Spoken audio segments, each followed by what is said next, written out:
Hi there. So this is Nick doing another reading this evening for my friend Barry.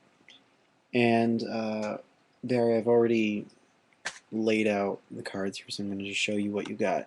Your overall situation is the Seven of Cups. Also, I'm going to try to go quickly so that I can make the 15 limit. Your crossing, your obstacle is the Four of Wands. The past is characterized by the Aeon. Your higher self, your higher ambitions, what you know to be true, is the Magus. Your root is the Six of Wands. Your immediate future is the Six of um, Discs. Then your how you see yourself in the situation is the Two of Wands. Your environmental factors are the Prince of Wands. Your hopes and fears and all that are the Eight of Cups, and then the overall outcome is the Prince of Swords, and then the two extra cards for that. Ooh, oh, come on. These cards are so annoying. Is the Seven of Swords, and also one of my favorites, the Princess of Discs. Okay, so we sort of have three together for your overall outcome. Okay. So right off the bat, you are a very strong person. You have an enormous amount of willpower. And, you're underneath it all card is the Sun, too. So you're someone who, with a very strong sense of self and what you want. And right now, I feel like something is not happening the way you want it to happen. And so you feel like you sort of have to exert a lot of um, energy and determination into making it right in a way. Um, it's like I can't. It's very. The Seven of Cups is giving me a hard time because I'm honestly unsure about whether or not it's coming from you or from others. In some ways, I could say maybe you're having a bit of a bout of laziness or sort of lethargy, or the Seven is never a very comfortable card. It's sort of a card of prostitution and drugs and like doing things for one's own pleasure that aren't necessarily good for oneself, um, but sort of support one's idea of their ego. Um, and so, I don't know, in some ways, I have to question whether or not your ego is as strong as you think it is. Um, just because, perhaps you are participating in something that isn't necessarily best for you, probably because you do it to excess, if anything. Um, it's the Lord of Debauch, and so it's kind of speaks for itself. Um, the thing that's crossing it being the Four of Wands sort of confirms that idea of supporting one's image of themselves through this action. The Four of Wands is sort of like establishing one's own government. It's sort of the idea of like feeling really secure in oneself and really like you are an independent person with a plan and you've kind of made your way in the world in a way. That sounds redundant.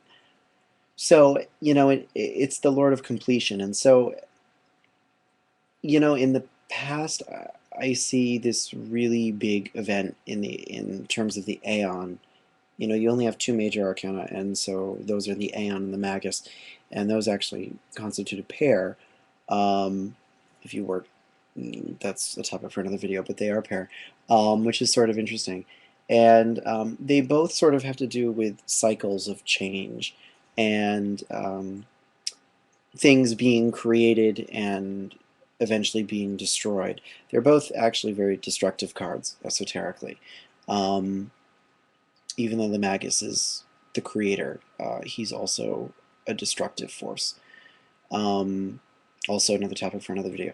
But the Aeon is sort of a cleansing act, I think, for you. Something really tremendous has happened fairly recently, in which you've sort of made peace with the past in some way, or something is definitely over. There's a big sense of ending in this reading between the Four of Wands and the Aeon. Something big is sort of done. There's some sort of maybe conflict that you've resolved, because you have also the Six of Wands in your root, as far as what you have to deal with it, and that's the Lord of Victory. And so um, you do feel like you have won out in this, you know. And I'm curious as to what you've won out over. Um, but whatever it is, it's sort of a heavy thing. Um, there's sort of a sense of getting it all put together, like sort of this moment has allowed you to see the bigger picture in a way, and maybe that new vista has sort of helped you figure out how you stand in your on your path, as some New Age people would say. But you do have this tremendous amount of very masculine energy too. I would say you're sort of butch, or at least in this situation, you're sort of you're a very strong person, because you have all masculine cards. Really, there really is no feminine influence except for the Seven of Cups, which is one of the low points of this reading. But anywho, so your overall intuition is sort of telling you that you have um, you sort of just have what it takes to be able to continue dealing with whatever this is now that you're left with that isn't quite right. Like I said, you've got that Seven of Cups. So it's sort of weird that, even though you've sort of ended this big issue, definitely an issue, um, there's something left over from that still is unsettling you. And it might be something that you yourself are doing. Um, and maybe you're looking to get a hold on that, or sort of I don't know, fix it in a way, or because the Magus is sort of there to help you. um, the other thing about the Magus, though, that we have to be wary of is that in some ways maybe the Magus is telling you that you're sort of lying to yourself.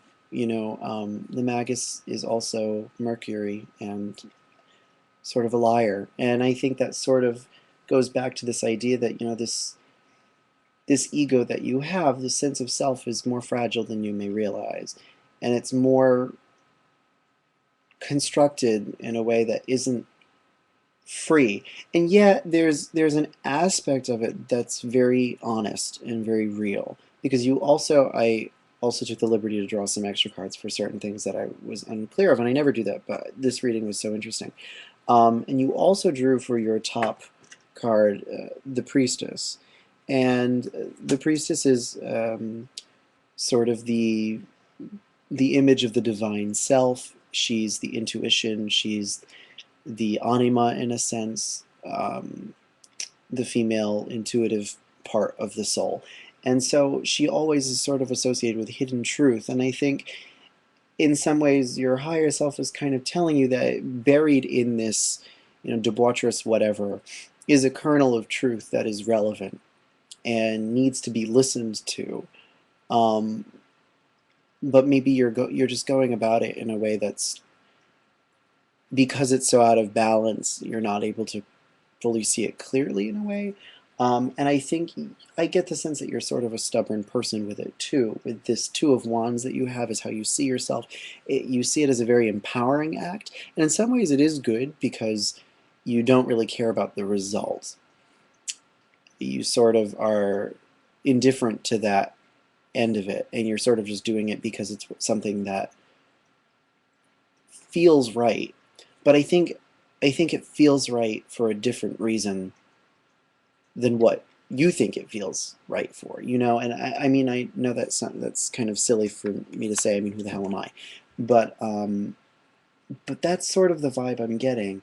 Um, your environmental factors being the Prince of Wands, I mean, that's something I haven't really included. I mean, the vibes that I'm getting from that card tell me that it's you sort of in your environment as a very dynamic force, as a very optimistic and really friendly type of person, sometimes a little aggressive, like you like to go after what um, you're very motivated, you know, and you sort of are an adventurous type of person in your environment. But, you know, there is another way I can read this as, you know, a literal person in your environment who's younger than you, and who maybe a bit reckless. And maybe that's what this is all about too. You know, maybe this debaucherousness isn't necessarily you. Maybe it's this younger person that maybe you're concerned about. Maybe they're a family member. And maybe they're the ones connected to the Aeon, this sort of tremendous thing that has happened recently, um, you know, sort of causing you to reflect on a lot of backwater stuff, and sort of reappraising them. You know, maybe this younger person is involved with that, and I've been reading this totally wrong.